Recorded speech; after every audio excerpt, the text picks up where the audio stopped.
So yeah, so I want to talk a little bit. I'm just going to kind of share my screen and like talk through some different ideas that will be able to help with this week about like being able to draw inferences or draw conclusions in text, right? And then kind of as I'm talking through, like any places where like you have some specific questions or anything, like please let me know. And then we'll kind of talk through some of those. So let me just make this a little larger so it's easier to see. So we're going to talk a bit about like the difference between like inferring something and drawing an assumption of something, right? Like and how we use those like as readers when we're kind of diving deep into something beyond the surface of what a text is showing us, right? So if we think about like this idea of assumption, right? And I mean we make assumptions all the time, and sometimes with just kind of just something that we naturally do, right? Where we accept that something is true without having sufficient evidence of being able to come to that conclusion, right? So like kind of thinking about any kind of situation, if there's something that you see that you're coming to some sort of assumption about something, it's like here's what we think is true, but we don't have enough evidence to be able to look at it and be like, this is in fact true, right? It's just like conclusion without adequate evidence to be able to come to whatever the specific conclusion is that you're looking at, right? And so like assumptions work off of this idea that's called deductive reasoning. And so I used to get this a lot, like when I was in high school, for example. I'd get like, oh, you're a big guy, do you play football, right? And so like kind of almost applying like a mathematic formula to this idea of coming to a conclusion. So in this type of assumption, we're accepting that like one thing is true because of another thing is true, right? So like that idea, like all members of a group must share this same idea, right? Like that if like most people who play football are big, therefore if you're big, then you play football. It's kind of like if this is true, then this should also be true, right? And this is where like a lot of ideas of like stereotyping comes from, right? Like this idea of like, if was what we see here, here's a conclusion that we can come to based off of some members of a group having this identity, therefore conclusion that all people do. And this is that idea of like generalization, right? That we can reach what are called like hasty generalizations or coming to a generalization too fast.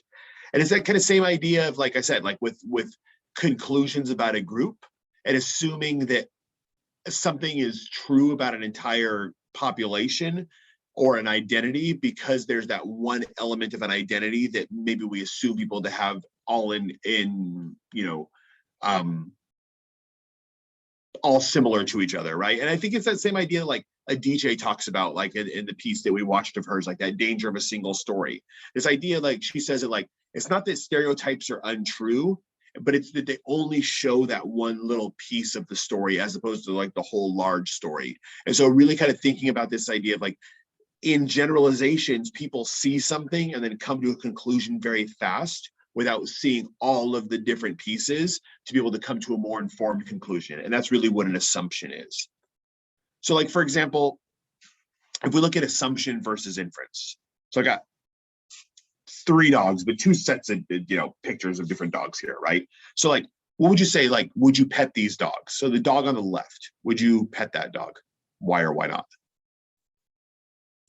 Automatically, you'd think the dog on the left is going to attack you How come? just because of its size and stories you've heard.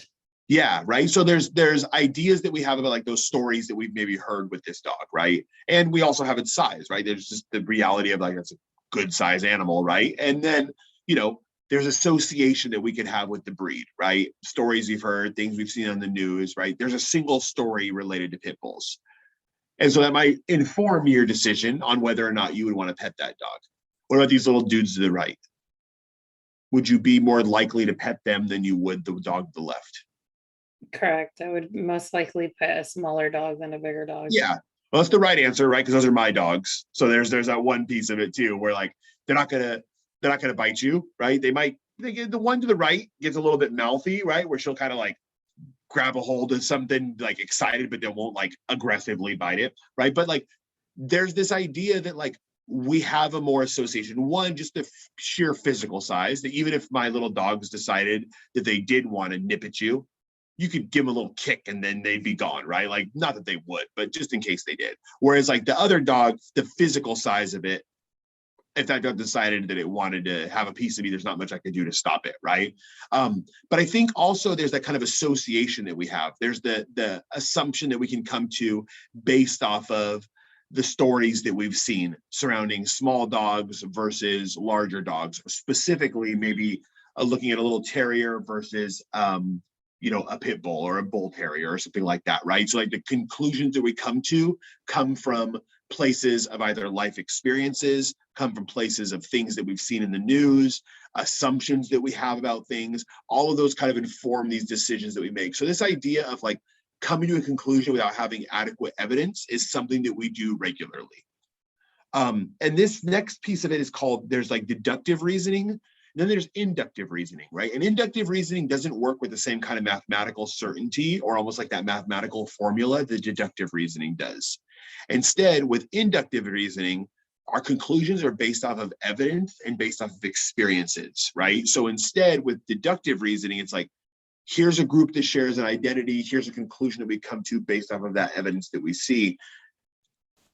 Inductive reasoning is here are conclusions that we're based off of multiple pieces of evidence or experiences, and that's what an inference is. So really kind of a way of thinking about the definition of an inference is that we're coming to a conclusion, but the conclusion that we're coming to is based off of evidence, and the more evidence that we have, the stronger the inference is. So the inference you're making is only as strong as the evidence that we provide, right? So kind of going back to this idea of, should I pet these dogs? If I have more evidence, if the dog to the left comes up to you and its tail is wagging and its owner seems friendly and it's like, and its little smile on its face and stuff like that, the more evidence that I have, the more likely I would be to pet that dog, right? Whereas if I don't have enough evidence and all I have is a picture, maybe through that deductive reasoning, I can't come to a strong conclusion, just an assumption.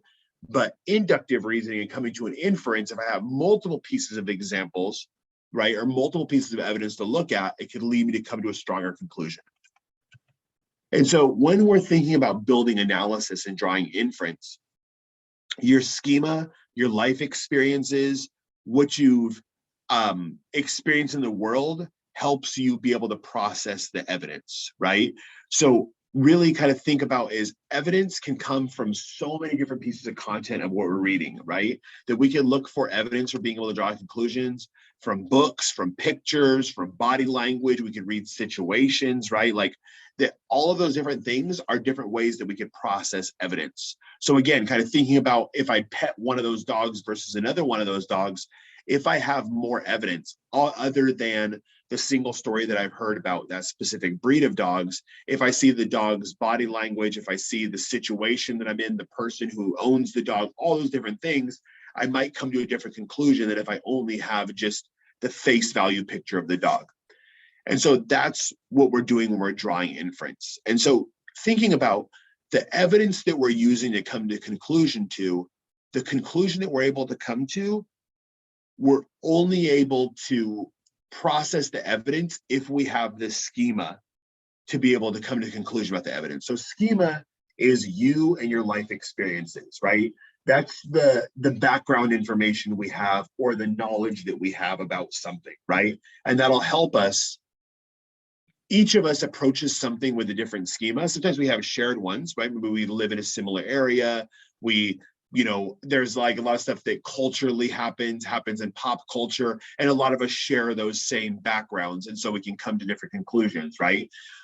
But for other people, it could be a little bit difficult if they don't have the schema. So like, for example, in class that I was in, like I have my water bottle in class, right? And like on my water bottle, I have two stickers. If somebody sees this sticker on my water bottle, there's a conclusion that they could come to just based off of this sticker. Is there a conclusion you can come to based off of this sticker? You like cartoons, you may have kids. Exactly. You can come to the conclusion, right, that I like cartoons, or I may have kids, or that I like Pokemon specifically. I don't hate Pokemon, but other than I have to spend a lot of money on Pokemon cards for my kids, specifically my son, the inference that I have kids works very well here, right? Because my son gave me the sticker because he loves Pokemon, and he's like, hey, put this on your water bottle. I'm like, sure, buddy. I put it on there, right? Based off of that evidence, your schema helps you. Over here, If I say, what's the conclusion you can come to about me based off of this sticker on my water bottle? Is there a conclusion you can come to about me and what I like based off this sticker? Maybe mountain biking. Exactly. Because your schema tells you Mhm. that Canyon is a bicycle brand. If somebody doesn't know what Canyon is, I don't mountain bike, but I like road cycling and they make my bike that I ride.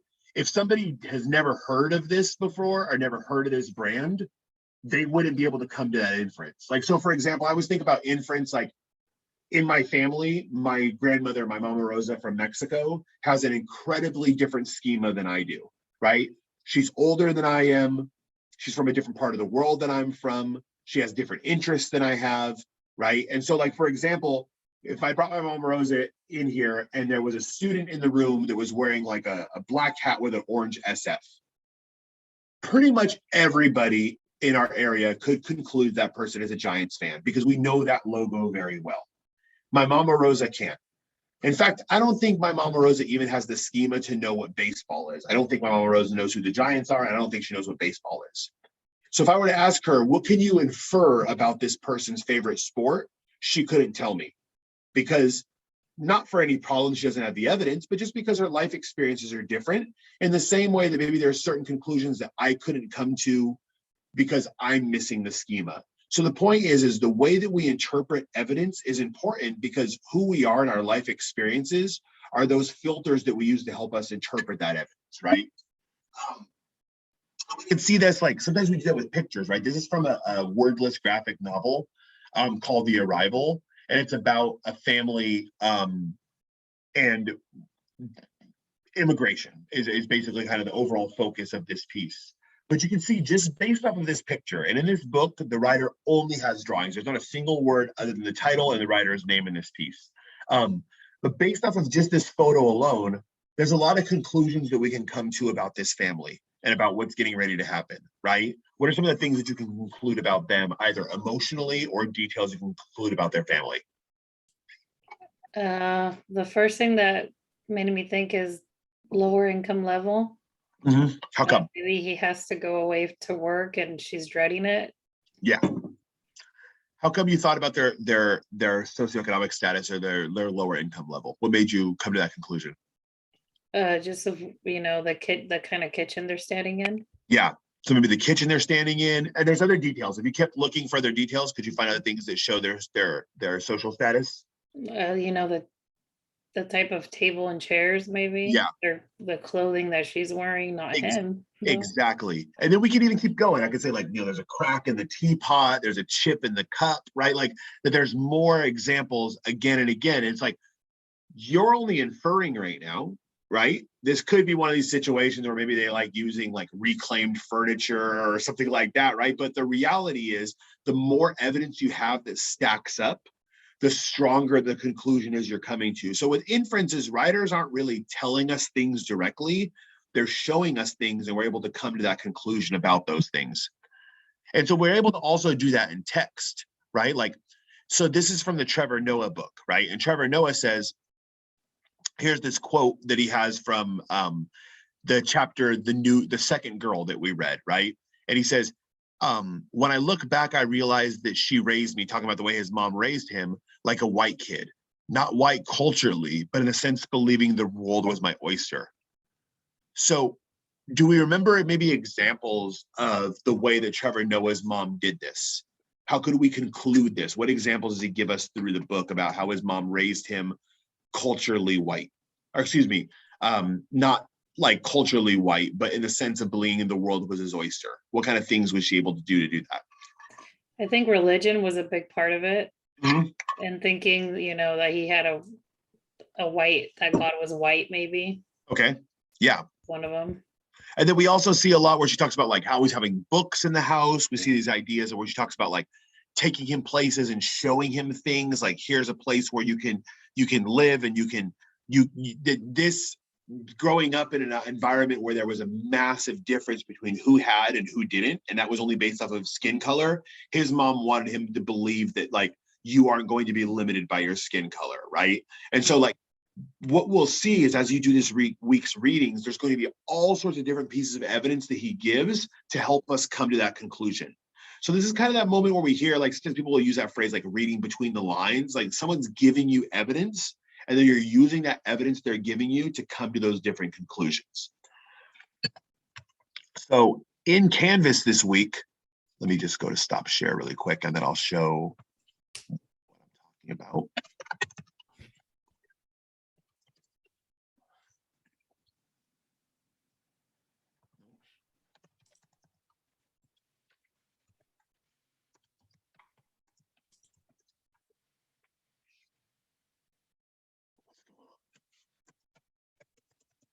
How it impacted his life.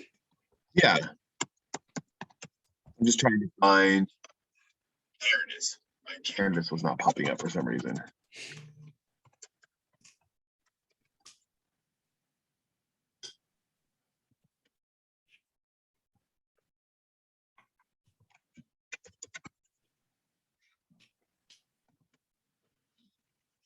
Did I close in the background? I think I accidentally closed it when I was opening up the Google Doc. Okay, so if I go to this week's modules and let me just share my screen again.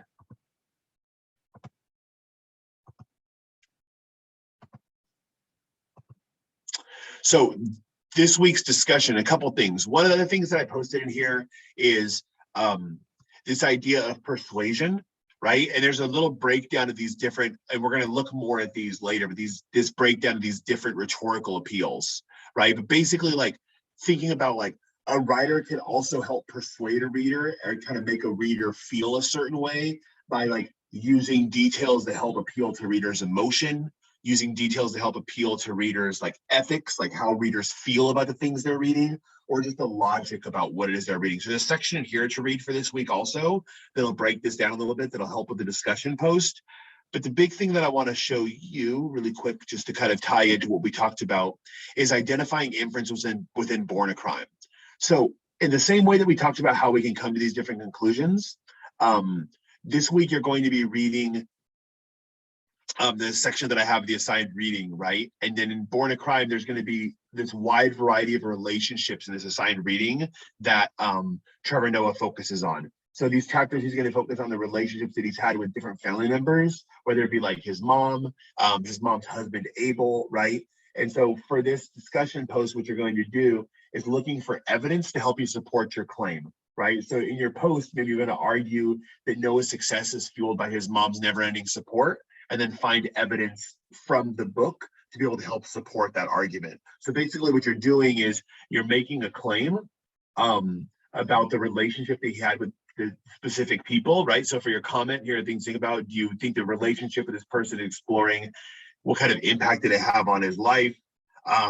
Different experience that Noah writes about that maybe kind of focus on a relationship could have on his life. But basically, like, he's showing us all these relationships that he had with different people throughout this book, right? And especially in this section that I assigned for reading this week. So what impact do you think the relationship that he had with these people had on him, either on his success, on maybe some of the difficulty that he had growing up, or some of the triumphs that he had growing up? And then kind of what evidence did you find to be able to help you come to that conclusion? Mm-hmm. Do you have any questions about any of that at all, or what we're working on this week? No, I did comment about it already, about his mother's husband, Abel, and domestic violence, and how he's become a better person from living through that. Yeah, that's exactly it, right? Is that you're looking, it's like he doesn't necessarily come out and say explicitly, this made me feel like a better person. Instead, he shows you these things. He gives you these different pieces of evidence to help you be able to come to that conclusion. So that's really what we're looking for. And that's kind of the move that we're going to be making, and finding those connections between the things that Noah's presenting and what we're reading, in those places where he's showing us multiple pieces of evidence and leaving it up to us to come to that conclusion. Mm-hmm. Cool. So that's what we're working on this week. And then again, as we kind of keep on going on with different readings, we'll be finding those different places where we're utilizing inference. In other words, again, taking the different evidence that a writer is showing us and then coming to a conclusion based off that evidence.